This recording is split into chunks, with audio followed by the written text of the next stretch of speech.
play the rating game where you guys rank your top 5 National League teams. Hannah, you go first. The Atlanta Braves, they always seem to figure out a way. They won the World Series in a year in which they weren't even good in the first half. Their depth is incredible. They had the top 2 Rookie of the Year candidates in the NL. That seems like it's going to go pretty well. Then the Mets, they won 101 games. People forget about that. They didn't get worse. The Dodgers, because they have incredible depth. The Padres, because they have incredible stars, but not a lot of depth. And then my Philadelphia Phillies, because we got to put some respect on their name after they made it all the way to the World Series and signed Trey Turner. I think Trey Turner was probably the actual best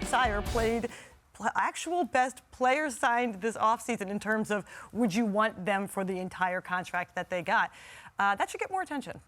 Hannah, I'm with you on loving the Phillies, and I'm with you on the Braves #1 in the National League because I feel like they have utilized their young players in sort of a beautiful way because they keep churning them right in, and they keep signing guys to long-term contracts to keep them around. They have incredible depth, as you mentioned. They have pitching. They've got it all, and I really think that until they don't win the East, they should be considered the best team in the division, and by extension into the league as well. I've got the Padres next because I'm kind of drunk on getting all of these superstars that they've acquired. Xander Bogaerts now, Tatis will be back at some point, locking up Yu Darvish. I love all of it. I have the Phillies third because they do deserve respect, Hannah, like you said. They did get to the World Series. I love that they added one of my favorite players in Trey Turner.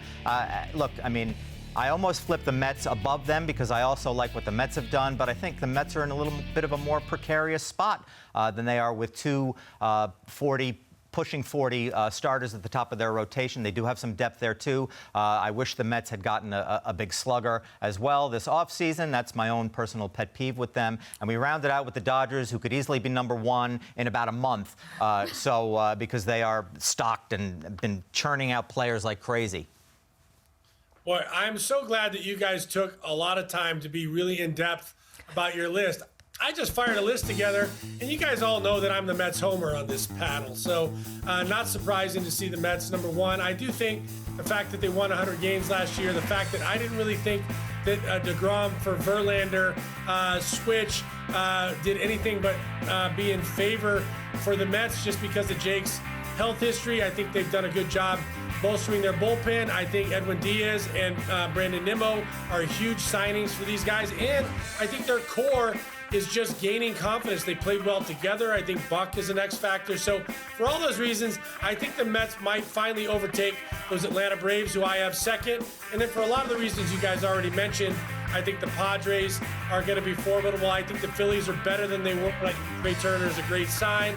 And then the Dodgers, the reason I have the Dodgers 5th, and it's going to be, interesting to see, is they lost a couple of their mid-range pitchers in Haney, and they also, lost guys like Justin Turner and Trey Turner, who I think are kind of heart and soul of that team. So I don't see them being as dominant as they've been in the past. They'll get there, but I think the Mets are poised to go a long way this season, and I think everybody here will be disappointed if they don't.